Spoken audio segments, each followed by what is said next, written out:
Salve, salve, monstrinhos e monstrinhas! Estamos aqui para mais um episódio muito especial.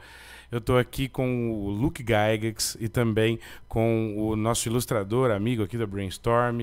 E hoje vai fazer o papel aqui de tradutor para gente, o Bernardo Hasselmann.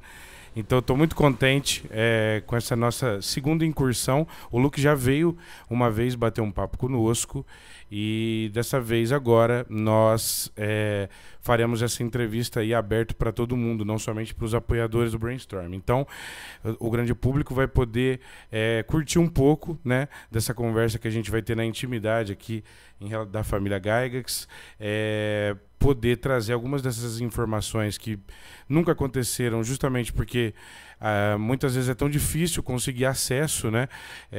Então eu estou muito contente, em nome aqui de toda a comunidade nacional, de poder trazer o Luke mais uma vez conosco. Bem-vindo, Luke Gygax. Welcome, Luke Gygax. We are extremely honored to receive you again. Now we are recording. And the first question we would like to ask you is, we know that there is a big difference between the earlier and latest editions of D&D, mainly after the third edition. Being the child of one of the creators of the game, how it felt for you to pass through all those editions? Passar em português rapidamente, antes do Luke responder. A gente sabe que existe uma grande diferença entre as edições antigas de D&D e as mais recentes, né? Principalmente a partir da terceira edição. Como é que foi passar por todas as edições sendo filho de um dos criadores do jogo? So how it was? Okay. Oh yeah, no problem. I'm very happy to be here. Thank you again for inviting me back. It's always a pleasure to speak to you and Brainstorm and the gamers in Brazil as well, in general. I've always known D&D since I can remember. I've played D&D. My earliest memories are playing games and playing Dungeons and Dragons. For me, that will always be first edition Advanced Dungeons and Dragons. That's how I grew up. Those are, a lot of the books behind me are Advanced Dungeons and Dragons, and it's almost very natural for me to play that, and I have a lot of fun.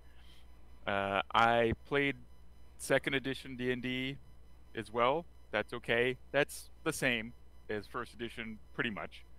Third edition was different, and that was okay. I didn't like it as much because I thought it had too many, as they say, too crunchy, too many rules. And as you went up and you had various, things and feats and special skills you can do. Fourth edition, I only played one time, and I thought that was a good game, but I did not think it was D&D. To me, it wasn't like Dungeons and Dragons. It was an okay game. It was good, but it wasn't Dungeons and Dragons to me. Fifth edition is pretty good, and I have to say I like it. It is different than first edition, and for me the difference is it's easier. It's not as deadly, and it doesn't have as many strange parts. The wizard in Advanced Dungeons and Dragons is very weak, and then it gets very powerful. Now in 5th edition, the wizard has firebolt or whatever they can use every round like a longsword, just like the fighter. So it's more smooth, whoever you are. So those are the differences, and that's okay, because I think it helps everyone enjoy the game, and so that's good. Role playing is fun, and D&D is good for people, and I'm happy to see people playing D&D. Nice. Dos personagens que você criou para jogar D&D, quais são os mais queridos e quais histórias cada um deles conta? So, of all characters you play D&D with, which are the most dear to you, and what are their stories? Can you say that again, please? Of all characters you play D&D with, that you really to play, which are the most dear to you, and what are their stories? Yes. Well, probably my favorite character is Melf. I still get to play him today. It was a lot of fun. He started off when my first character that I ever played died. I played a ranger whose name was Otis, and I started playing him in the temple, actually the village of Hamlet, from Temple of Elemental Evil. So we started there, and he was. No one knew I was a character. I was just there to roll dice. I was very little. I was 4 years old, and I was just someone they hired, a man-at-arms that they hired to help them.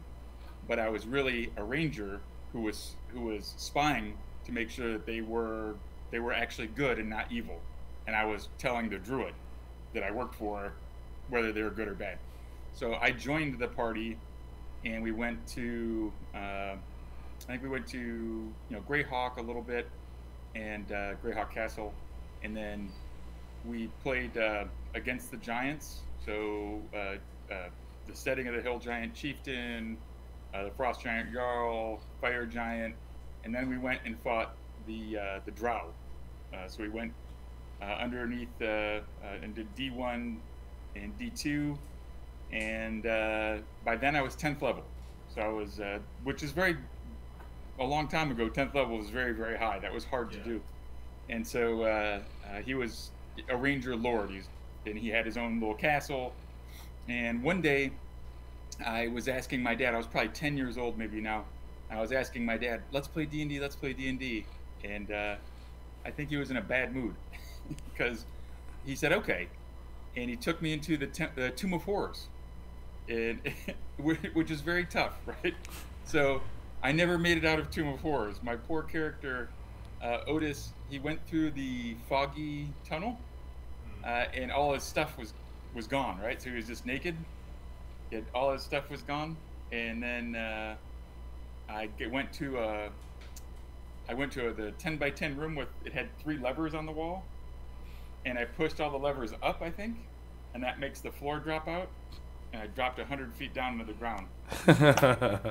So, muito bom. It was a bad, but that's when I made Melf, and then I started adventuring with Melf.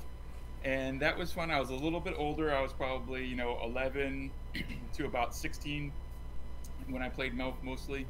And I played lots of adventures with him, especially the Lost Caverns of Sajkanth.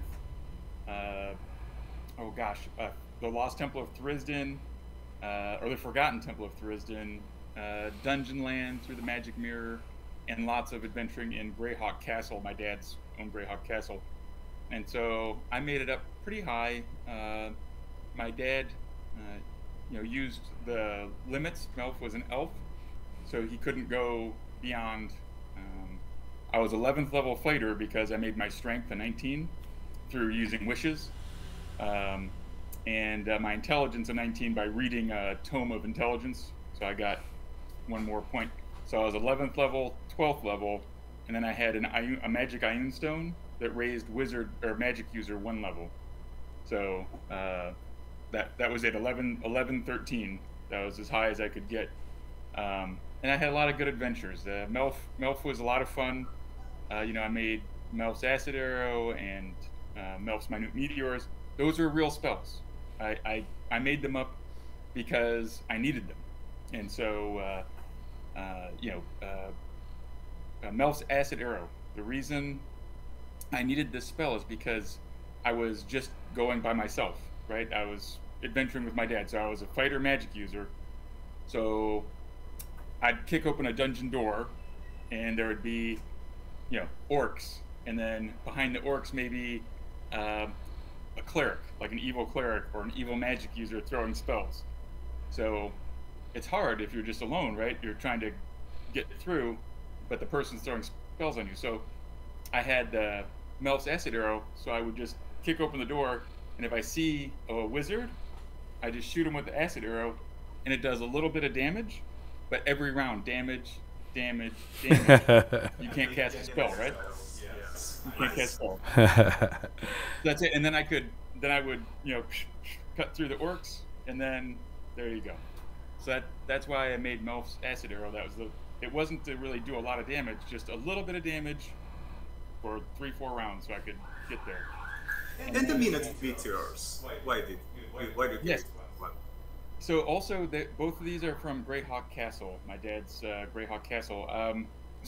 So I made 5th level magic user, and I was very excited, and I got Fireball. So I had to pay someone to train me, and then I had to buy the spell, and I had to roll the dice to see if I could memorize it, like learn it or not, and I did, and I was so excited.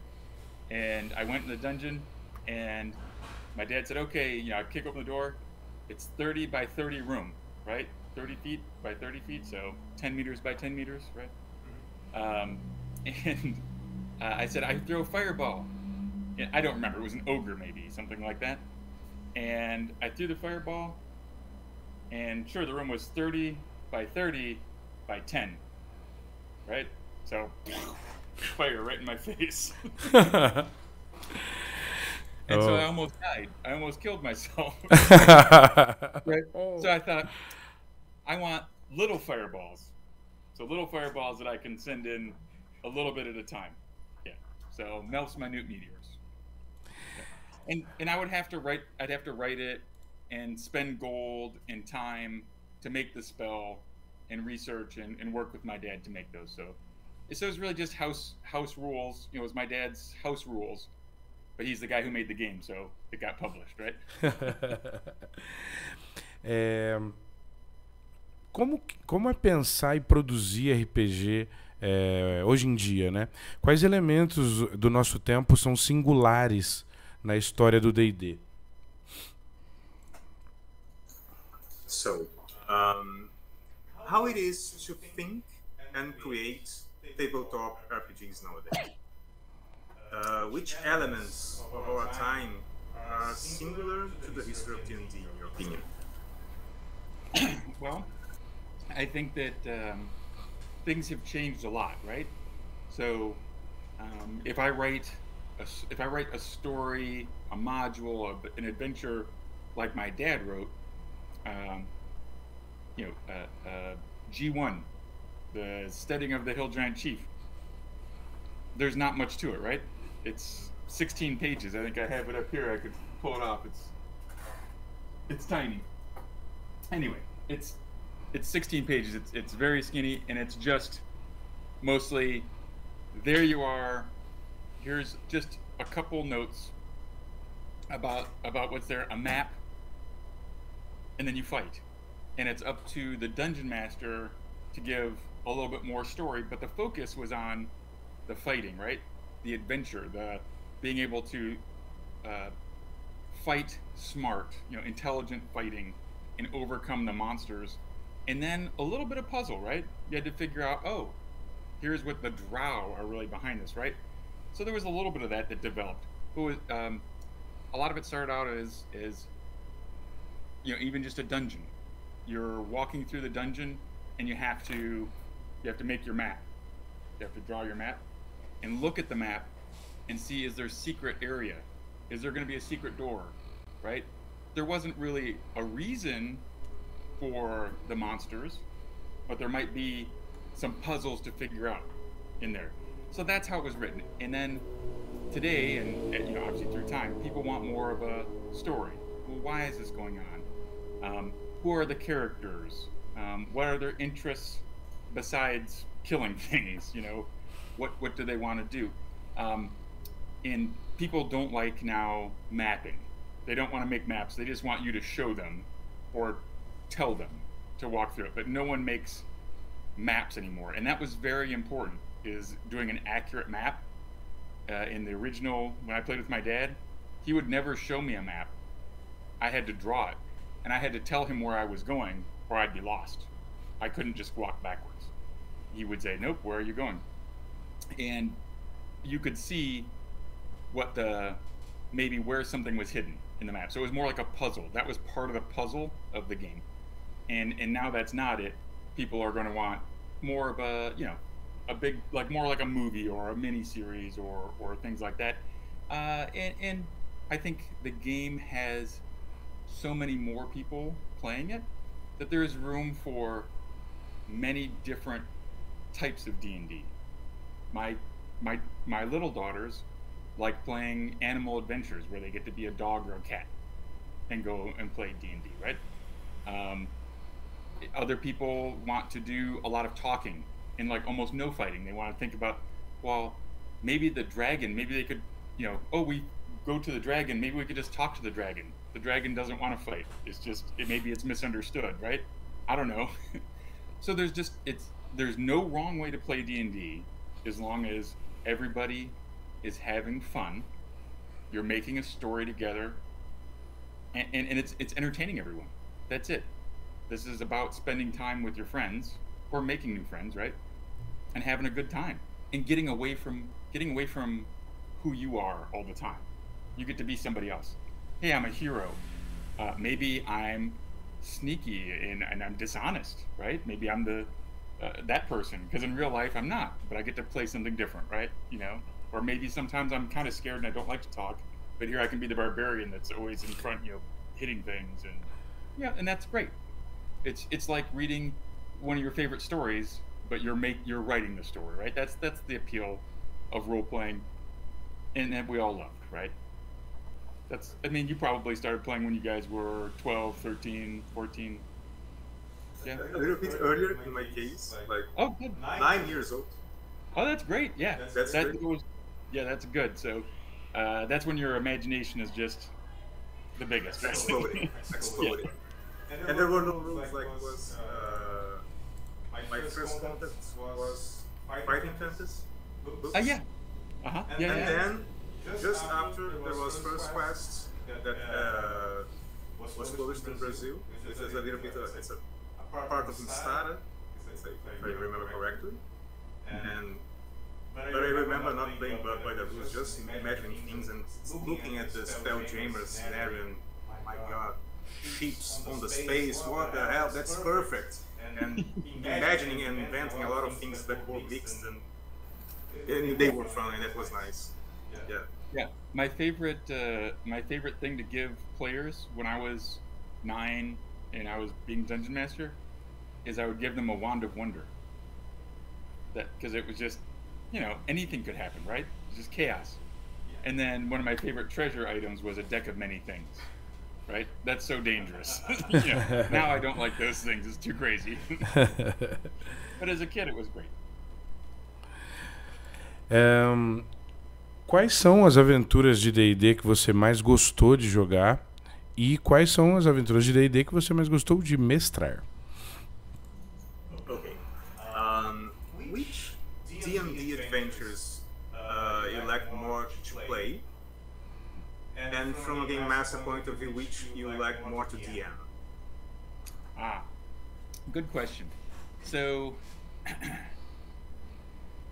for DMing, for me, I don't get to play as much as I would like to. I'm very busy. I'm just like everybody else. You know, I'm a dad. I'm a soldier, and I run my convention, GaryCon, and I do, you know, I write some modules too. So I don't have a regular game. But when I do play, what I have enjoyed in the past, and what I want to do, or what I want to help other people find, is for me it was just finding a sense of wonder, not knowing what was there, like the excitement of trying to figure out what it was, right? There's a problem, there's something going on, and you know, I have to figure it out. It's hard, right? It's not easy. I'm scared. My character is scared. They're not too powerful, right? They have to think, or else they're going to get killed. So there's tension. And then I want to get clues about what this is, and then have to think how to figure out what's going on, and then how to best use the tools, you know, whatever those tools are. And sometimes maybe even have to run away and think and come at it a different way. I like that. For me, that's exciting, and I know that's not everybody. When I'm DMing a game, uh, I think maybe I'm too much of a softie. I think I'm too easy. I I, I like people to be able to win in the end. Now I want them to think, and I want to make sure they have a little bit of tension, but I really don't like killing people's characters. I try to give them a way out. Now if they really try hard, then yes, there has to be consequences. But no, I like those. Yeah, I like the same elements. It has to be tense, and then they have to think a little bit and figure out a solution together, hopefully together, so that they feel closer, that they're a team when they come out of it. And do you remember any of which, like, there was any of them that were published that you really liked to play or really liked to jam? Yeah. So for me, playing my favorite one playing was the Lost Caverns of Sajkanth.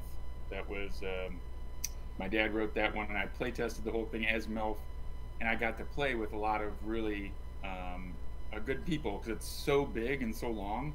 I got to play with lots of different people, like my friend Francois Marcelo Froideval. He was kind of translated the French D&D games. He was he was in Wisconsin, at that time, and working with my dad. So he played his character. A friend of mine, a lifelong friend of mine, Sonny Savage was playing, and a few of his friends. Some of my neighborhood friends would come and play. Jim Ward, I think, played in it. And these guys. So this probably took a year to play through all the way, maybe as 6 months. It had to be at least a year because I played everything, including all the wilderness adventures, all the caverns, the Forgotten Temple of Thrisden. All that was about a year of playtime. And I think my dad was playtesting it and making it before it published, right? Making sure it was great. But that was just so much fun because I went from about 6th level, maybe 6th, 7th level, all the way up to like 10th level. So that was a lot of play. That's double your level. And you know that the experience is like a curve, which even more at each level. Then that's quite a lot of time, really. It was a lot of adventuring, and but I fought everything through there and got. Some of it was alone, so sometimes I just got the treasure, but that was a lot of fun. What were some other cool adventures that I did? Which one would you like to jam? Some that you remember? Oh, jam. Yeah. For jamming, it's probably just my own adventures. Nothing that I nothing I published. Although I guess some of them I am now publishing on DriveThruRPG. So if people want to find a few things that I've done on DriveThruRPG, just search Gygax and you'll see the few modules that I have up there. I really like this module was one that I wrote. I don't know if you can see it. I wrote it about 7 years ago, and I'm putting it in now to 5th edition. But I hadn't published it. I just used it for GaryCon, my convention, my memorial convention for my dad. And it was the first one I'd written in a long time. I just had gotten back from Iraq, a year or two before, and so that was fresh in my mind. So I made a kind of a Middle Eastern flavored world with a very hard environment. It was, a terrible desert. There had been like a magical disaster, that had created this very, almost like a nuclear wasteland, right? But it was like a magical nuclear wasteland. So kind of a little bit of Gamma World and D&D kind of plugged in together. Nice. And so I've enjoyed that one, and I've run it 10 or 15 times, 20 times maybe at conventions, and it surprises me how people see things. Each group plays it a little bit differently, but everybody has a good time, and that's, I think it's a good adventure. People enjoy it, and Sometimes people get killed, but that's okay. Because this was meant for convention play. So this one I just mostly at conventions. It's a tournament, so it was meant, you just play 2 sessions and then score how you do. So if your character dies, that's okay. You didn't spend 3 years making your character, right? Yeah. Makes sense. Makes a lot of sense. O que você joga hoje de RPG, né? Quais novidades do cenário de RPG te agradam hoje em dia? So, for our last question, what are you playing nowadays? Nowadays, I'm playing 5th edition pretty much exclusively. Mostly 5th edition, because I play at conventions and streaming shows, and so that's 5th edition. That's what people are playing right now. But I do play a very fun character, Bingo Shortwick, my halfling thief in the world of Valoria. My friend Stefan Pokorny, who is the founder of Dwarven Forge. If you heard of Dwarven Forge, they make terrain. So his world is the city of Valoria in the world of Mithras, I think. And we played a game. It was just a stream at Founders and Legends, which is around my dad's birthday. I have a stream, and we just have some fun in the summertime in July. So I invited Stefan to play, and he said, "Okay, play this halfling." I'm like, "Okay, I don't really." It was just before the game, right? He just said, "Here you go, you're playing a halfling." I'm like, "All right." I don't like halflings. I don't like playing halflings. I don't. And I was a halfling thief. I was like, ah. But this guy is so much fun. I think we've played him 10 or 12 times now over the past few years, always streaming. So every time we stream with these characters, and he's just taken on a personality of his own. I have a lot of fun being mischievous, a little bit dishonest, and very greedy little halfling. And I've had a ton of fun, and that's AD&D. So that's where I've been playing AD&D. Otherwise, I played Melf a few times for Idle Champions, and Melf is an Idle Champion. So if you want to play Melf, you can go to Idle Champions and put him in your party, which is kind of cool. Já fica o convite antecipado pro Luke mestrar uma stream aqui pros brasileiros. Por que não? Histórica, Bernardo. Passe a ele. You're being invited to Game Master games to our Brazilian community. That's all of what you said sounds very fun. Just the last question. I said that the other one was the best, but that's okay. One more. One more. There's anything that excites you right now about the RPG industry? There's something you're excited to happen that will happen, something that we're expecting to happen, something that will be published that you like to play? Yeah, I think so. I'm retiring next year from the Army, so I'm going to be all done, and I'll be able to move into gaming full time, which is nice, and see my children more, and I'm very excited about that. But so being able to be in the RPG world more is great, because I have my own world setting that I want to develop and bring out to people. It's up here mostly, but I want to write it down and get it out to people. But from a larger perspective, from something across that everybody can be excited about, 2024 is the 50th anniversary of Dungeons and Dragons, and that it's still being played right now by more people than ever is so exciting to me. It makes me so happy to be part of the legacy, and see my father, his work has changed the world, and it's so great to be part of that legacy. I think we have a D&D movie coming out that hopefully next year, and maybe if maybe there'll be something on my dad's life, maybe that'll be able to be made, and that would be very exciting for me. Me personally, I just would love for us to beat coronavirus so that we can get together and play games in person more easily and go to conventions and stuff. So for me, I think getting the shot, getting the booster is a good idea, because I want everybody to be able to come together and be safe in games. So hopefully we'll all miss this. soon. Reuniting with our friends, we miss this. It would be nice. We do. And thank you so much for having me, guys. It was really a great pleasure. We really want to thank you. Thank you. Thank you.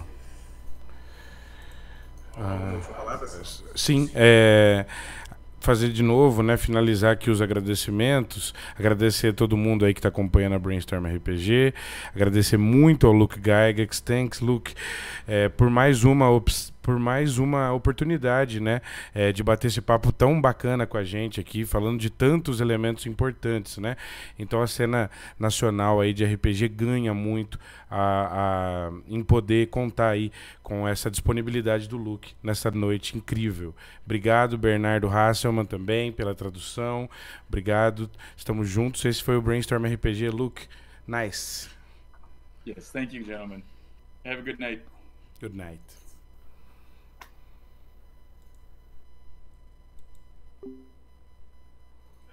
We did it. That's done, and it just went away. No problem. Well, thank you. Very good night to you too. But